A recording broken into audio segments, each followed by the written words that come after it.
Hey, this is Mutiado Silencio. Welcome everybody to Community Newsroom, Sala Comunitaria. Today, November 6th, election, or like my sister Ty say, the C-election, where a lot of or local propositions and also voting with new mayors happening here in Oakland, in San Francisco. Again, this is Mutiado Silencio. We're right here at Homefulness, Poor Magazine. Those who are out there, I know everybody knows here what Poor Magazine is for the people watching on YouTube Landia. Poor Magazine is a poor people-led, indigenous people-led organization, media arts. They use journalism, media to speak about the lies that are being told constantly about poor people, houseless people, people living on their cars. Again, this is Mutiado Silencio. I'm also blessed to have the co-founder, Crip Pop Leroy Moore, who's going to tell us a little bit more about what is this place that we are finding ourselves. Also, a special guest is joining us tonight. Tiburcio Gray Garcia is here with us, first time ever. I want to acknowledge that young brother, formerly a student from the Collins Academy. But for now, we're going to pass it down to Leroy Moore, who's going to tell us about Homefulness Project and what we're doing. Hello, people. This is Homefulness. It answers to homelessness. It comes from Poor Magazines without no non-profit dollars. It comes from like teaching to teach wealthy people how to redistribute their money. So we need more of that. This Homefulness, starts to build. So now we can complete the task. It's up to you to redistribute the money. The money. The money.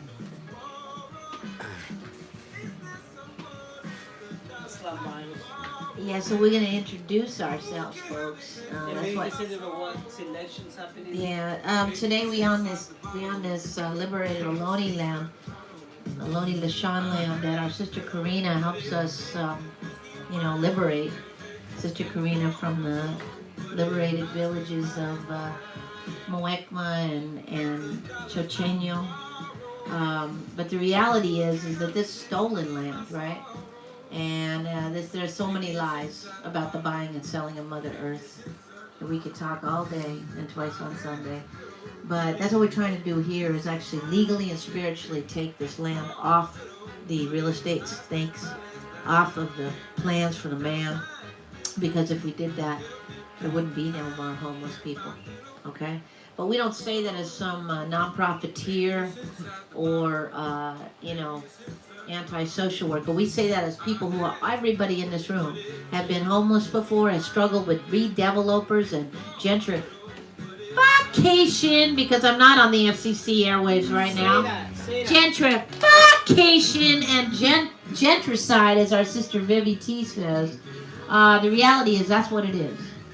Shout out to the 100 elders and children in Brooklyn, who I'm going to talk about as my fresh news tonight, who are struggling with this massive eviction. Shout out to our brothers and sisters right now on the streets of Oakland, Frisco, Berkeley, basically having their tents stolen because that's Mayor London Breed's homeless policy.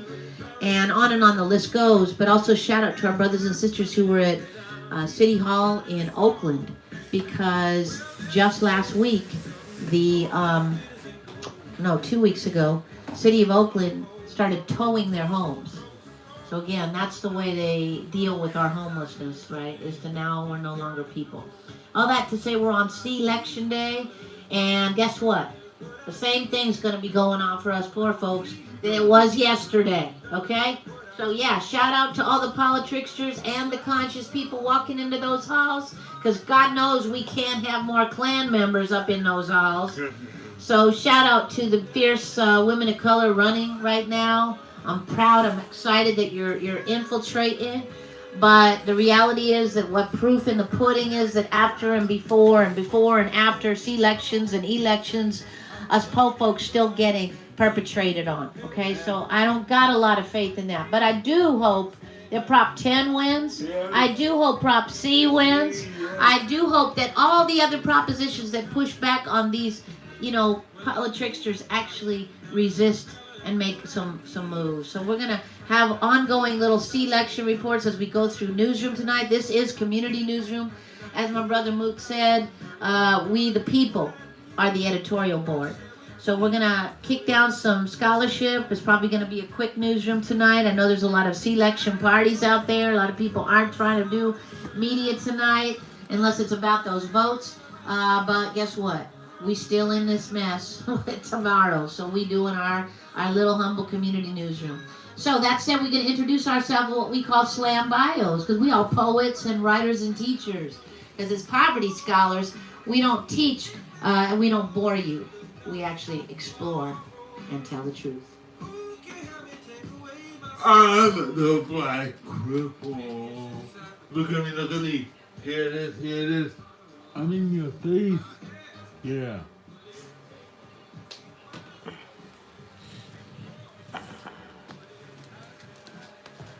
Laid back on the streets of Berkeley, think of that. The Diallo they didn't shoot. Trying to help my fellow crew members stay online, stay afloat in the digital airwaves to stay free, because we were born free. So how did we end up in this crazy slavery, indentured servitude that they call society? Woo! Not having it. Woo!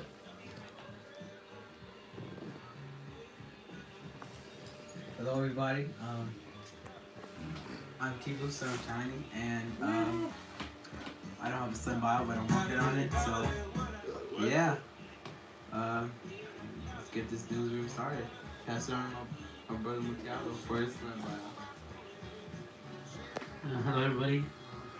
I am a janitor by day, a poet by night, laying down my poetry on tables and dirty dishes as I mop, shining my verses with Windex and Ajax, sweeping, collecting the beautiful memory of our trabajadores, invisible to the naked eye of the gringos at the Marriott, or corporations who use us as illegal undocumented workforce.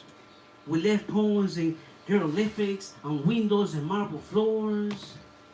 On marble floors, only a gente can decipher. We dance across con sabor, like dancing mambo cha-cha-cha, while we make these marble floors shine like never before, like never before. We speak to the masses, reciting our poetry, using this mop as my microphone and megaphone, to speak poetry of the injustice we live on a daily acá en el norte. Just want to say this is Monteado Silencio. I'm a migrant from Michoacán, Mexico, and just speaking about and bringing to the space all the people who couldn't vote on this election day because of the lack of documents, because we're called illegal immigrants, because we're called bad hombres, like Donald Trump calls us bad hombres. Yes, I am a bad hombre, because I came here to work, to make my family better, to help my family to get a better future, to get an education. So if that's being called a bad hombre, then I guess I am a bad hombre. Again, calling all those janitors, dishwashers, the people protesting at the Marriott, protesting these corporations that don't want to give us a living wage for working. A living wage. Can I get an amen? Amen. This is Mutiado Silencio, migrant and poetry and poverty scholar. Hi, I'm Kisna. I'm from Bangalore, India. I'm a student at Columbia, and some of my passions are housing and campus planning. And the reason I'm here is because I believe that architecture should be about everyone being able to build a home for themselves. And Why don't you talk about where you live? Welcome. yeah. Welcome. I'm D, and I live here at Homefulness.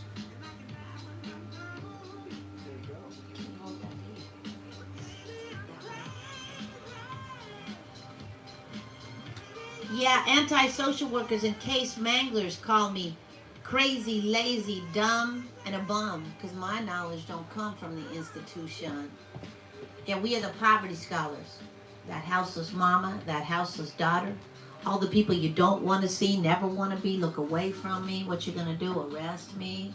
We're in your city. Yeah, we're the Poverty Scholars. And I rock my torn up, broken jailhouse attire because me and my po mama did the poverty crime of being unhoused in this stolen indigenous holler. You know, I am a poverty scholar, the melanin challenged daughter of a strong Afro-Boricua mama, for without whom there would be no me, a mama soltera and a welfare queen. What's up, people? We on C-Lection Day on homefulness. This is the poor people's solution, homeless people's solution to homelessness. So all the politricksters and conscious people out there on the brink of maybe winning those little extra crumbs of votes, please remember and don't forget that us poor folks have our own solutions as you try to figure stuff out for us. And there's Mama D in the house because she just came on. Woo! That's her song. Damn. Right? Okay, so first off, we always, just to make sure that our new guest understands, this is the Poor People's Editorial Board.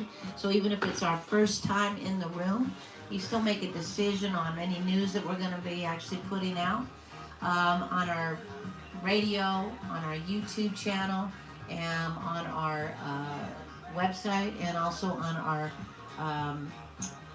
companion media networks like the San Francisco Bayview. Shout out to the San Francisco Bayview. Yeah, NKPFA and D-Colin News. So we're gonna talk about some media that we're gonna put out, and also kind of talk a little bit in some of the cases of the votes that are happening right now, the stories, the untold stories behind those. So first of all, just take a temperature from the room. Who has stories they want to bring? We want you to talk about the place that you went. Okay, so we're going to start with our sister from India first. But any other fresh news in the room? Got Leroy, got Tibu, and I have something too. Okay, so first of all, we're a special guest. Maybe 5 so minutes talking about the project that you visited in India and what you learned from that.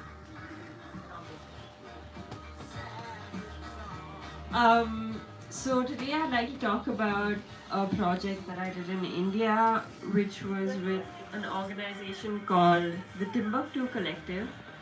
Some of the projects that they take part in at the Timbuktu Collective are the Dharani Farms Corporation, as well as they do a lot of earth building and agriculture. So what this means today is that the valley was once completely arid. So this is a valley in Andhra Pradesh, India. The temperatures go up to about 45 degrees Celsius, which means that it's really, really hot. There's almost no rain. But the people at the Timbuktu Collective have been able to restore agriculture to the valley, and that has made a huge change to the community there. In turn, what this has created is a completely new microclimate in the area. So a lot of people have flocked to the valley. As well as they've created a sort of microeconomy of sorts, where the local community who has no education, no background in any sort of formal work, has been trained to produce extremely high quality fabric through indigenous techniques of weaving. They create cold pressed handmade soaps. They also package and sell organic food, including grain and ready-made food, which is extremely healthy and is new to the Indian market in terms of like truly organic produce. And yeah, and this is a project that I'm extremely passionate about. They also, I'm working with them to help with building structures on site. So using earth building techniques to create homes for the workers, as well as a resort. So possibly a resort, yeah, to generate more income. Yeah. So we're gonna open it up for questions. I know Motiado has a question. Go ahead. Well, just thank you for taking the time and coming out and visit us. We're a poor people, landless movement. That we also are, I don't know if you see in the front, we also are trying to be self-determined and build, what we call Homefulness Project. Literally, from the ground up, we have been doing it and working on ourselves slowly but surely, working with the city of Oakland, with permits, all that bureaucracy that sometimes you have to comply. My question will be, yes, that's one. How has it been received by the local government? And also just, you talking about being in a desert, are you guys bringing plumbing and water from a close by area, from close towns, or how do you guys supplying? We say water is life and it's necessary. For human beings, for vegetations, for agriculture. Just those two. How's the government receiving the project? And also, yes, is it directly serving low income and no income people, poor people? Are they benefiting? And hoping, with all the respect, what they'll be doing in Dubai, right? Where they're also building in the middle of sand and doing this all innovative architecture. But I saw this documentary how they were employing and literally almost slaving people, migrant people from different parts of the Middle East to come and work.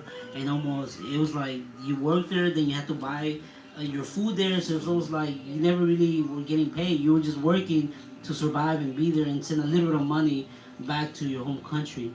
So just that, like, how is the government receiving, and what are you have doing to bring water in the middle of the desert? So to answer the first question, water is a very precious commodity, and a lot of the organization runs off bow wells, which means that they've tapped into their groundwater resources. They've created a sort of system of supplying water through that. And also they use natural toilets. What I mean by natural toilets is they use a system where they dig out, they have an enclosure and they dig out a pit. So the waste goes into the pit, and then they layer it with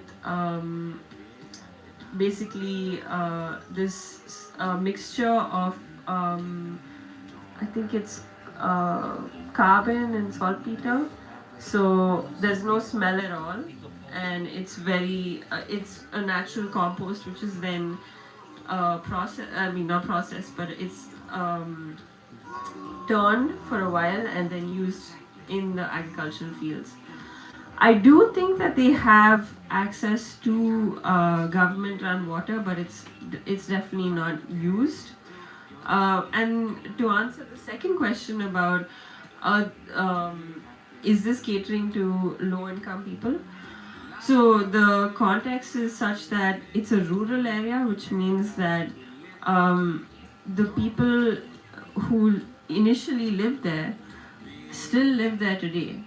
So the change that happened was this one couple who started the organization and invited the local people to formalize, not even formalize, but be a part of their land and their farming. So all incomes generated go back to the people, and it's not a company where they have maybe about 14 people working on the land. So it's not that they're employing a whole bunch of people. Yeah, it's a small community, family. And then how's the government receiving it, or are they assisting it? They like the idea? Well, I don't think it's well received in this. It's not completely well received in the sense that I think a lot of the government, the structures of the government want other things to do with the land. So that's been a big conflict in terms of there's a lot of push to set up windmills in the area, which is it's known for generation of wind power. So there's a battle between those two things. There's also a push from private industrial companies which are now opening and threatening the community. So yeah.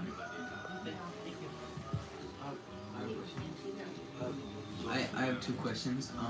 One, this may seem like a kind of like simplistic question to like architects and like designers, but I was wondering like my first question would be how do you guys put foundations in the sand? Like how is that like? Because I heard you guys are building resorts, you know, and like building kind of more than what's used to that land. Because usually there's like huts or the kind of designs that are designed around like sand and deserts. But I hear you guys are building more resorts for, of course, for the economic better of the community there, and also kind of more housing for the community. So it's more concentrated. I'm just wondering how you guys have a really stable foundation for those actual bigger buildings. And number two, what was I gonna say? Let's start off with number one, and then so to answer your question, the way that the soil is in that particular area is not exactly like a desert like say Arizona. Actually, what are some deserts that have loose soil? I'm not sure. It's more actually compacted, arid soil. So it's the earth is very dry, but it's solid. So it's not loose sand. So it wouldn't be as dry as a desert. It's just an arid area. So foundations there would be the traditional way of building foundations is still practiced. So we try and maintain the traditional techniques. They use a lot of really large stone masonry, so it's like unshaped rubble foundations. They also use brick foundations, and they don't have to go very deep because the soil is quite solid.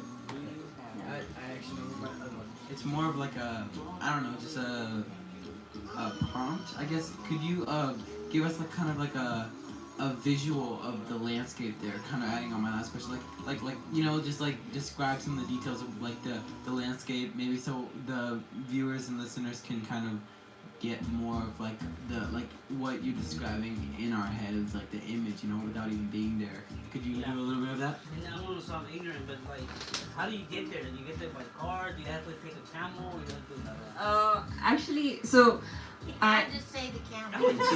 I said I'm being ignorant right now. I actually do have a few pictures which I can show you later.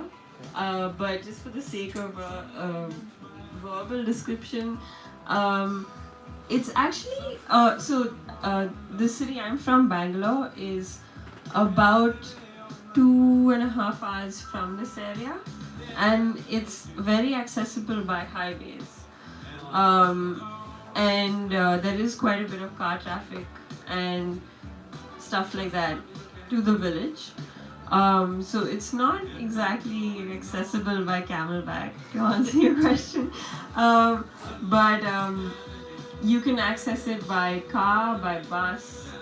I think those are the two primary modes of. So it's more industrial than I was thinking. It's more like a. It was initially just a village that developed between two cities. But now there is quite a bit of industry. I think there's Maybe like a farm Korean car company that's sort of opened a huge factory that is not very good news for the village. Yeah. Catch my Leroy had a question. It's weird. I hear you say it's becoming more of a town. So what does that do to the people that have been living there and nothing in there with the village and nothing in there before the big cities are coming?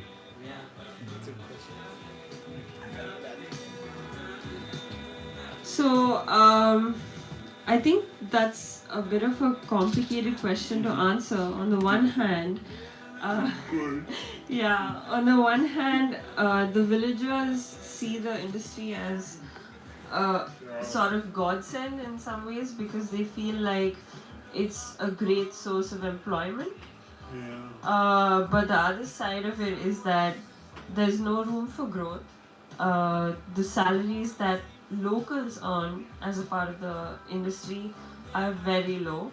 Uh, and for example, Timbuktu Collective is actually paying a much higher salary than a job at the factory would pay, including very, I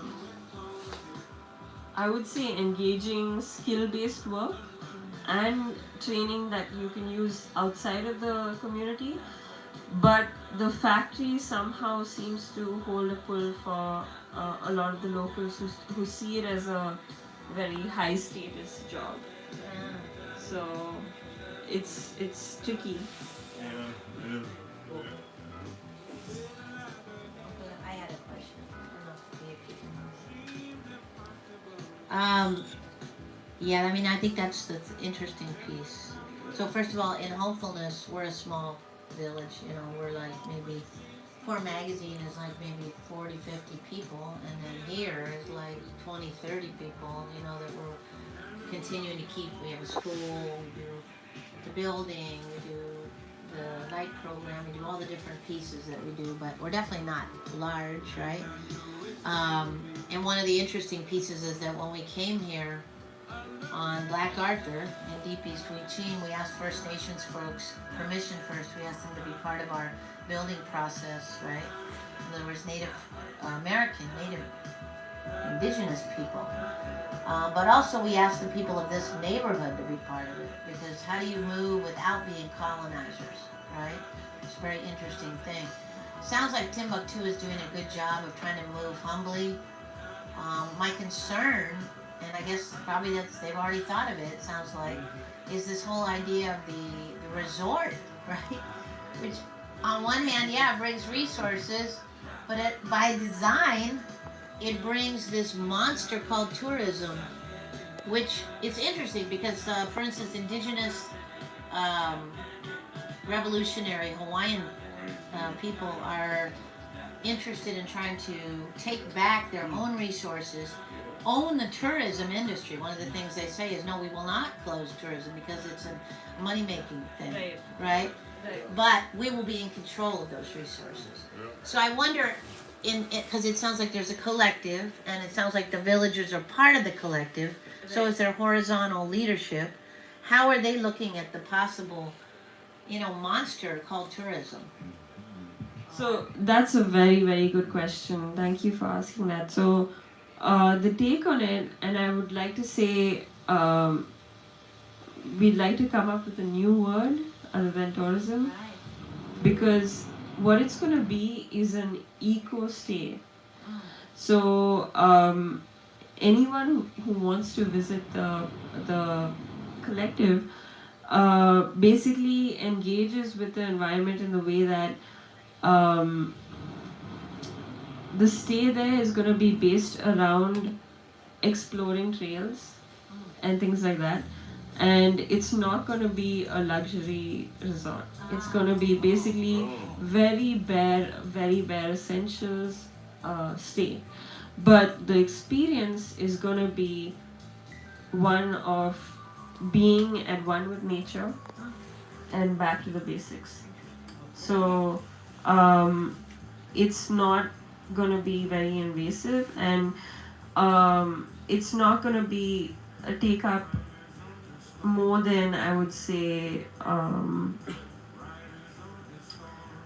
about 250 square meters of space, including all of the rooms. So it's small, yeah. Great. Yeah. So they'll control it. Yeah. Wow.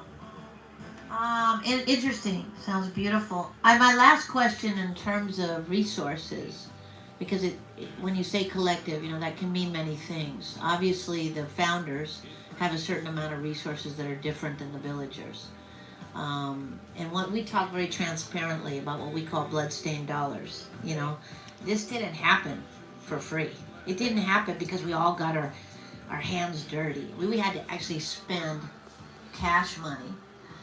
We have to spend major amounts of money paying the city permits. We literally just we gave what I call the water gangsters, the Department of Water and Power, who thinks they own Mama Earth's water. We had to give them $47,000 for 4 water meters. We talk about that all the time. It's broken us. We have no more money now. We're like stuck. We can't build more things. We can't get more permits. We're just stuck until we raise more money. Right. Which we do by teaching people about reparations. We don't play. We say people with different forms of resources need to redistribute those resources to people who have none. That's how this happened. So it's a relationship that's horizontal and it's intentional, right? But I wonder about that with the founders versus the villagers, and if there is a conversation about that, and if the conversation only goes so far, because sometimes it does. Let's be real; those are very tricky conversations. Yeah. Just what you know about that. So that's another really great question, because what was actually born as a very, very small organization has stayed at a sort of medium-sized organization. So the way it works is it's almost like a family. But having said that, the incomes generated do go back into the company. And everyone, including the founders, I cannot say that I know exactly how the structure works, but I visited and I've talked to the people there, including the community, and everyone gets a salary. And I think the founders get almost the same salary as the workers, which means that 95% of the incomes generated go back into the foundation. And how are they raising money? How does that actually happen? They're raising I think this would be through the sales of products that the foundation makes. So that would be the very high quality cotton garments that they sell, which include saris, handkerchiefs, and shawls. They sell cold pressed handmade soaps, and they also sell a lot of food. So that is millets, ragi, bajra, lentils. So it's a lot of And packaged. they're growing that there, right? Yes. They're growing, producing there. Wow. Mood has another question. Well, more of a comment, and as global climate or global warming is having more and more effect on people, and I'm just thinking about like people in Oceania or people in the South Pacific, which literally their islands are disappearing. They're going underwater. It would be at some point, to share, the way you guys are doing it. To like I know Mexico has a big Sonoran desert. That it's not it is being used. Which is also even that word being used. Sometimes it's okay for things to be the way they are for centuries before humans came and developed it. But the idea, or even here in America, which also kind of sounds shady, that we have a lot of houseless folks. That I think that if the conditions were right, we don't mind being on the desert. If we have drinkable water, if we have places that we can live humanely. Because the excuse that America always uses is that we no longer have places. We don't have any more places to build.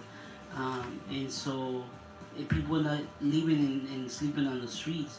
So somehow, sharing with specific people to be able to develop that in third world countries, so houseless people can benefit too, or even maybe they want to set up something like what you guys are doing, because that's what we're about too. Homefulness is not only about what we get our folks and once we're okay, then forget everybody else.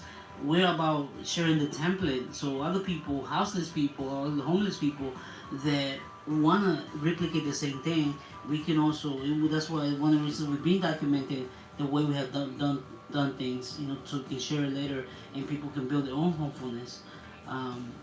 Yeah, it's just your thoughts about that, and how realistic what you guys are doing there can be copied and made in other places like the Sonoran Desert or the Sahara Desert or somewhere, right? Or other deserts where people are being pushed and instead of living in the streets can start a project like you guys are doing. How difficult is that? I would say it's pretty difficult.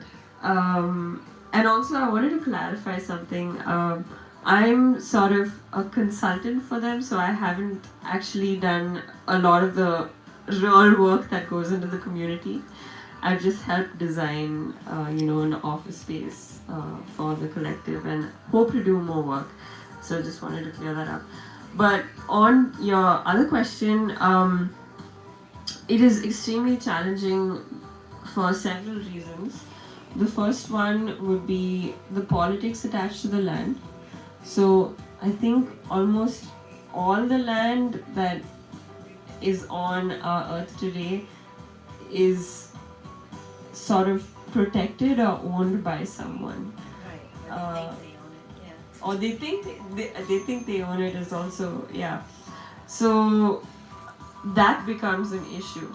And it takes someone who actually owns the land, who has a big enough heart to say, come build on it and we'll set up this community to change things. The second thing is inhospitable climatic conditions. So, for example, the Sahara Desert. It's, I don't know how hospitable that would be to setting up a community with which it would be a huge challenge, I think.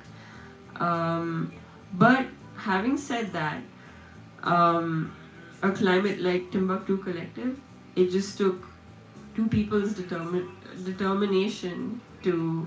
It was I wouldn't say it's comparable to the Sahara Desert, but it was pretty arid, and it took their determination to change the climate. So even with all of these restrictions, I'd say that it is possible, definitely. I know you don't all know all the details, but just an overview. I know you told me quickly when we first met. They used all natural science to essentially bring hydration there. Could you just give us a little overview of how they did that? I mean, I know you don't know a lot, but whatever it is you would know. So, to answer this question completely, I'd have to talk to Sid, who's the in-house sort of botanist, zoologist at Timbuktu. But a lot of the theory associated with how more water came to the valley is that once the foliage around the valley started to become greener and lusher, it might have actually attracted more rain clouds. Although this is sort of theory, but there isn't much else way to explain how there was more rain in the valley after the forest started to grow. So. And the forest, the original growing of the forest, though, is what I meant. Mm-hmm. Do you know? You said that was the work of the botanists who originally came. So actually, the interesting thing is that they were able to sort of test out which crops stayed. So they asked around, I think, and sort of tried to source seeds which were indigenous to that climate. So it involved a lot of really one-on-one work with experts from that community. So indigenous science. So mixing yeah, with yeah, what I would yeah. call white science. Yeah. Okay. That's beautiful. So it was a lot of trial and error. Right on. So we're gonna close this up. Any last questions for our guest on this? It's really beautiful. Thank you for that. We're gonna keep going, and hopefully you'll stay with us till we end. We should be done quickly, but let's move to Tibu's. Okay. Oh wait, last thing. Is this a story for Poor Magazine? Yes. Yeah. And we hope you might write about it. Yeah, we would love it. Okay. All right. Next story. It's not as much as a story, it's really like a fresh news thing. I know we've been talking about this a lot lately, but I just wanted to bring it up once more. So about yesterday, myself and a couple of other youth from Decolonize Academy went to an action to protest the unlawful towing of the vehicularly housed people's RVs and cars and vans. And I just want to bring that up because those are, like, I don't really think people realize this, but because they live in cars and they're like, oh, well, then that's not homelessness or exactly. No, it is, you know, because you don't have a house, and they're literally, when the police are taking away their cars, this is the kind of way that I say it, they're towing their lives away, you know? And I just really want to sit with that for a little bit, because their lives, their cars, their belongings, you know? It's their lives, you know? It's their livelihoods are in those vehicles, are in those cars. And we went to that action yesterday, and we felt the frustration living inside of all of those people who had their entire lives towed away, you know? And they came in one RV, and I think it was a bunch of them living in one RV, since most of the other ones were taking away the cars. And the thing is that Oakland always complains about, and San Francisco complains about the homeless problem, right? People living on streets, people dirtying up streets. These people are living in their cars. They're not trying to live on streets any more than they don't want, that the city doesn't want them to live on streets, and then you're gonna take their cars. So then where else are they gonna go?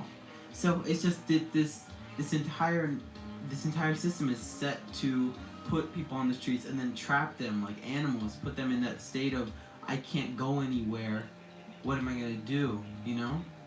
That's what the system is designed for. That's what it's made to do to a human who isn't able to keep up with the extremely high standards that's set, because of many reasons, because of mental disabilities, because of physical disabilities, because of just not starting out in the right place, of your parents being poor or your parents being homeless, you know? And they always say, oh yeah, homeless people are lazy, they're bums, right?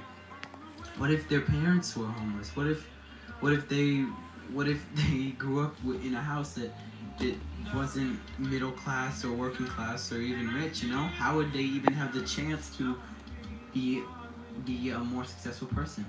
And then the cool thing is that, like, a lot of people have become better persons in those situations. They have exceeded the expectations and the weight that the system and that the educational system that the government that's put on them. So I just want to give a big shout out to all of the people who are in that action, because they have exceeded the expectations. They have gone past the labels that were put on them as homeless, as bum, as lazy. They went all the way out to the mayor's office, and they kept fighting, and they kept keeping going. They still are, you know? They're exceeding those expectations. They're going beyond. So thank you so much to everybody who's out there, and I just want to keep on giving my undying support from Poor Magazine, from Decolonize Academy, and from Hopefulness. Thank you guys so much. How about next Friday? Next Friday? So, yeah. We're going to be doing, any other comments for Tibu on this issue? I just wanted to say that yeah, go ahead. How many cars were sold? 22. So yeah, no, I heard there was 22 to, oh yeah. So, to answer Leroy's question, he said how many cars were towed in total, and it was actually more than one space that was being towed. There was also people from Berkeley, prior to this, about a month prior, that had been towed. That the cars have been taken away, their RVs have been taken away, and yeah. So in this wave in Oakland, it was 22 to 23 with both of the places combined. Like In one day? in one day. It was a big sweep. So what they did, this is the story. So what happened was What do they take the 22 cars? yeah, right? Exactly. So what they did was about 15 days before they took the cars, the police came, and while the people were sitting there calmly in their cars and getting ready, because some of them have jobs still, you know, some of them, but that's the crazy thing, they're not homeless just sitting on the street and like begging, and no, what they're doing is, and nothing wrong with that, believe me, but they're actually, some of them have jobs, and the only reason why they're not living in houses is because sometimes jobs aren't even enough to cover the raised rent in the Bay Area that's coming with gentrification, and some jobs that pay like minimum wage, $15-16 an hour, sometimes aren't even enough. You know, I know so many situations like that. Anyways, so these people were just sitting, getting prepared to go to their jobs and trying to make the money that they make to get even food and gas for their cars and sometimes repairs, you know, and whatever else they need. They were getting prepared for the job. Sometimes some of them were sitting. I don't know what time of the day it was, but two people were outside and they were harassed by the police. And the police came up to them, and I don't know the reason they were harassing them, but they were harassing them. And unknowingly to them, the another set of police went to RV like a kind of group down the block and marked them with orange spray paint. But then none of them knew why. And then about, I don't know how much later, I really want to find this out and check in with y'all, but about sometime later, they came back, and all the RVs that they spray painted on with orange spray paint, 22 to 23, were all taken away. They were all taken away, taken out. So also just a shout out to the Berkeley freewheelers, because one of the things, Poor Magazine Roofless Radio, that was like our project that came out there yesterday with the youth scholars. But Roofless, ROOFLESS. That's right. Right, we've been doing street writing, poverty journalism workshops at 8th and Harrison with the folks in Berkeley. Yes, I did say Berkeley, progressive, so-called, we're down with the revolution, Berkeley. Who's created a new law that makes it illegal to put your backpack on the ground, even though they're right. Even though it was already illegal to put your backpack down, not for students, I might add. Those are all raced in class, but if you're quote unquote houseless, it's illegal to put your backpack or sit down. Anyway, Berkeley dealt with the same issue, like Tibu brought up. We've been working with those cats. And they were out there actually in coalition, because what we're doing is, as landless peoples, and that's how we're calling ourselves, shout out to the landless peoples, what do they call themselves, landless peoples group or whatever, that started over in, it's meeting at the Omni Commons every Friday at 6 o'clock. So if people want to go there, they're welcome to go and join and support. That's a real issue. Also, lastly, just that, the thing about these cats is they're refusing to give up. They're like, this mayor, whoever that trickster is, and shout out to Dayton, who said, you know, tomorrow we'll be houseless and dealing with the same issue as we were yesterday, just like we say at Poor, no matter what votes and who gets them. But anyway, they're not giving up. So I just want to put that out, and we are going to be out there. And thank you, Tiva, for that great report. Youth Poverty Scholars Radio also reported on it today, and you should check that out at Poor News Network on YouTube, which you guys are watching. Let me turn it over to Leroy for the last fresh news, because we're going to have to close it up in about 10 minutes. I have one too. Go for it. So I'm really quick. Chicago, Atlanta, Portland. It's not a Chicago show. It's an issue of black and brown boys being shot by police. Right. In the last 2 months, all these places, black and brown boys with disabilities are walking home and got shot by police. So Atlanta, Georgia, Chicago, Miami, Florida, and Portland. So in this election day, we have the governor's race in Atlanta and the governor's race in Miami. and that both of them didn't bring up the police brutality and the police killing of people with disabilities. So I want to bring that up, and I'm going to do an article about it. But yeah, because the last 3 months, and all of them were just walking home. The last one was in Chicago, and they had a video of it, and it's autistic youth 18 just walked out of his house and just took a walk around the block, and the police car came out. He didn't even get out the car. He came out and the young man stopped and looked at the car, and the police shot him from the car. So I'm gonna be looking at this. Chicago, as we saw in Chicago, that the police got indicted by this case, what's his name, that happened like 3 years ago. I forgot his name. But anyway, the police got indicted. But come to find out, after that case, this case came up, and it took them at least a year to make it public. And you can see it that he was just walking through the neighborhood, and the police car came up, and he didn't even get out of the car. He even said that and just shot him twice. The original gangs. Yeah. Police. So anyway, And what will we be doing in Detroit that'll help people stop calling the police? Thank you, honey. For So listeners and viewers in Detroit. yeah, so finally, Poor Magazine and Quip Hop is going to face the race.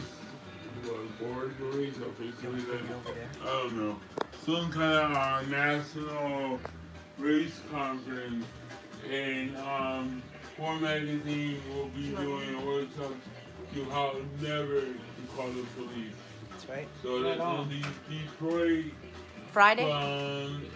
from Friday the 8th until the 10th. I think our workshop is on the 10th. So come check us out. Check out the Facebook of Poor Magazine and Leeward Morning. Thank you so much. Okay, so is that a Poor Magazine story? Yeah. Y'all good with that? Okay, last one. Shout out to tenants in Brooklyn right now.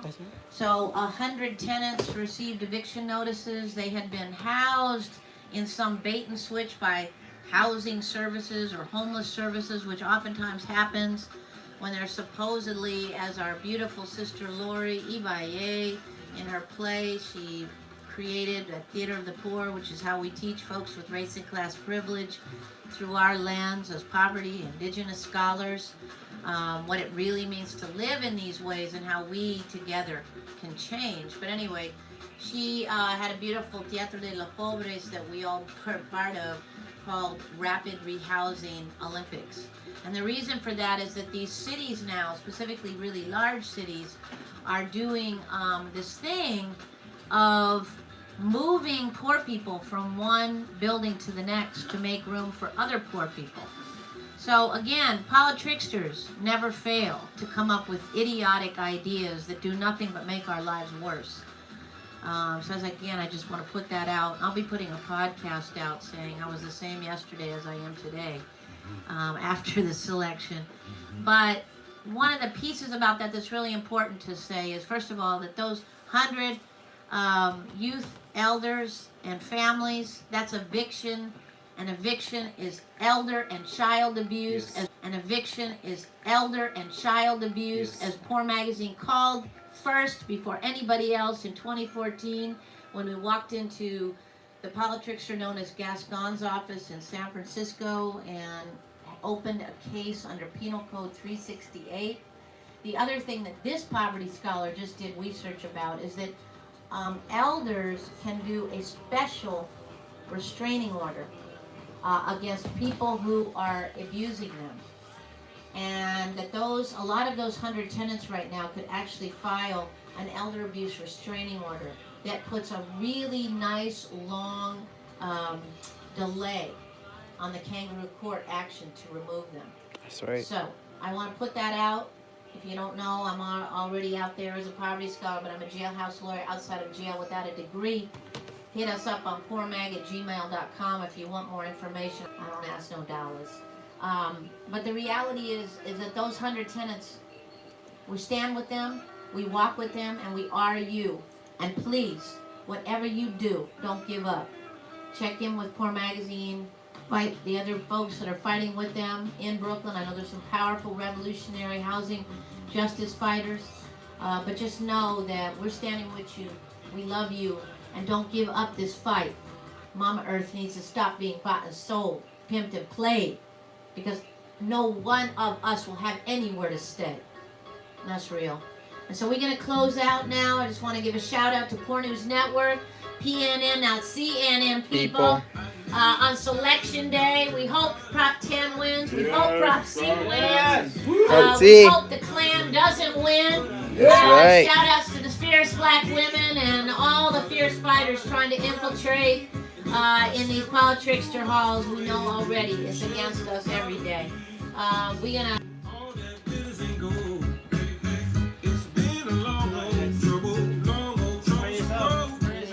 Praise up. All right.